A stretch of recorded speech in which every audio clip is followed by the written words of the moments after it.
President Trump has spoken about a Gaza peace plan, but many wonder what it actually entails.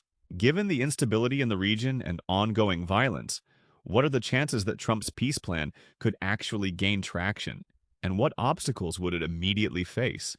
Colonel McGregor, in your view, is this plan realistic?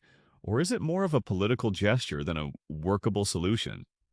Not much. It reminds me of some of the agreements made between the old Polish-Lithuanian Commonwealth and the Russians. Treaties that, by the way, had similar titles. The Treaty of Eternal Peace and Tranquility and Goodwill forever and ever and ever between, the Polish-Lithuanian Commonwealth and the Tsar of Russia and so forth. It's all nonsense. If you look at the 21 points, again, you have to distinguish between wishful thinking and action. What is Mr. Netanyahu doing, and what does he continue to do? He continues to attack and strike and bomb at will. I see no evidence that he's prepared to back off. Would he withdraw some forces from parts of the Gaza Strip? Perhaps. But he's absolutely not going to turn the Gaza Strip over to an Arab force of any kind. This is one of the reasons that I think the Egyptians are trying to find a way to drag us in. And I can't think of anything more wasteful and stupid than for us to become involved in that conflict. It's absolutely unrewarding for us. We simply end up being everybody's enemy and a target for everybody. That's, by the way, what happened to us in Lebanon in 1982. So I don't know what people are thinking. I think people are taking what President Trump says at face value. I just don't see any evidence that it has a snowball's chance in hell of happening. Not much, as far as I can tell. You're right. What they're expecting Hamas to do is to show up unarmed, line up in neatly organized rows, get down on their knees, beg forgiveness, and hope for the best. I don't see much evidence for that happening. And again, the Israelis continue to drop these leaflets everywhere, telling the population, leave or you will be killed. That's essentially what they're telling the people in Gaza, and I think that message is coming through increasingly on the West Bank. It was interesting to watch President Trump say, I would not allow the annexation of the West Bank. Well, whatever he says is irrelevant. It's going to happen. Most people think it's already happened. It's a de facto outcome.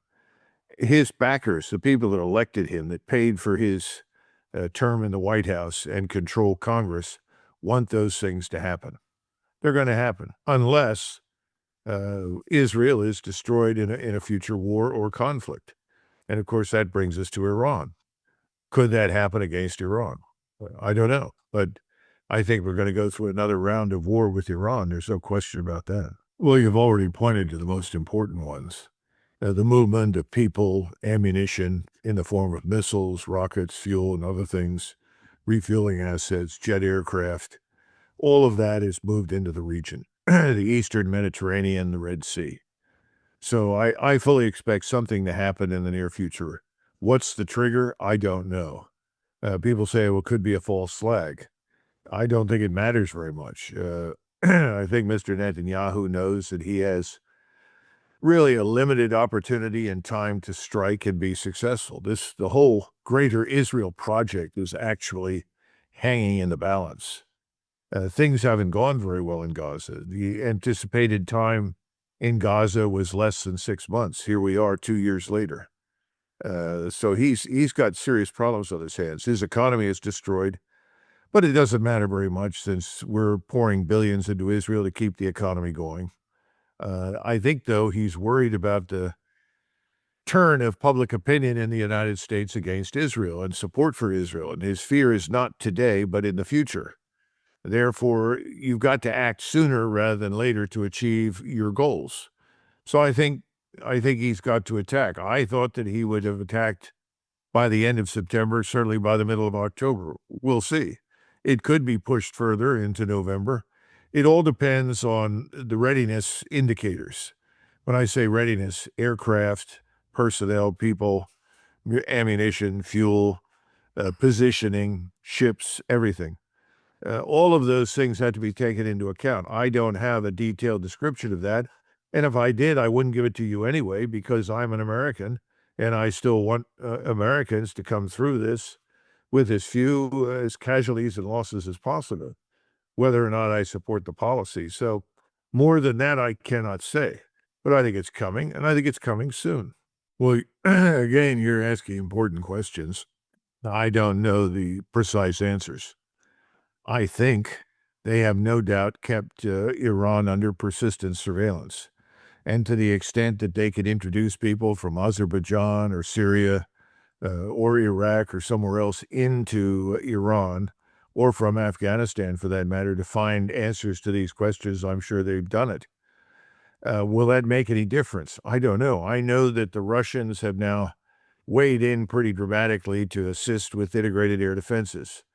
Most of that is technical expertise, but some of it also involves equipment and missiles.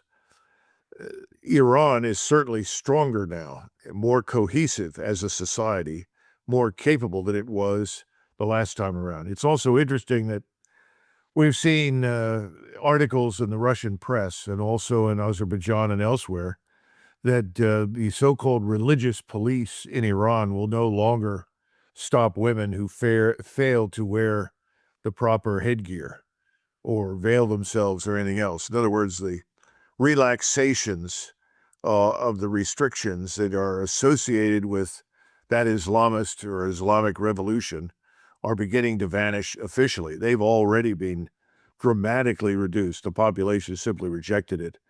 And I think they now see the wisdom of dumping most of that because it inhibits cooperation. It weakens national unity. So in that sense, I guess you could argue that the attacks on Iran have actually improved life inside Iran dramatically in a purely human sense for the men and women that live there. And they've certainly given everybody a reason to cooperate. I don't see any evidence that there's a willingness of the Azeri Turks who are Shiites up in northwestern Iran to revolt against Iran. Not at all. So the assumptions that were there before about the weakness of Iran and how the right decapitation strike would bring chaos, I think they've had to drop those. Now, what does that mean? Does it mean that after they've unleashed this war, if things don't go well, they'll turn to the use of a nuclear weapon? I don't know, but that's something I worry about. Worry a great deal that they will do that. And if that were to happen, that would be catastrophic for them and for the region. But Well, depending on what kind of control you're talking about, if you can improve the lives of your citizens, you can give them personal freedom, the right to think and behave as they see fit, but at the same time, improve your security to prevent the Israelis from buying up traitors and using them against the country. That's a different thing. In other words, I think it depends on what you're trying to achieve. I think the leadership of Iran is trying to achieve modernization, and it is trying to demonstrate tolerance towards its own people and demonstrate to them conclusively it's in their interest to fight for Iran. And I think that's what the population has decided.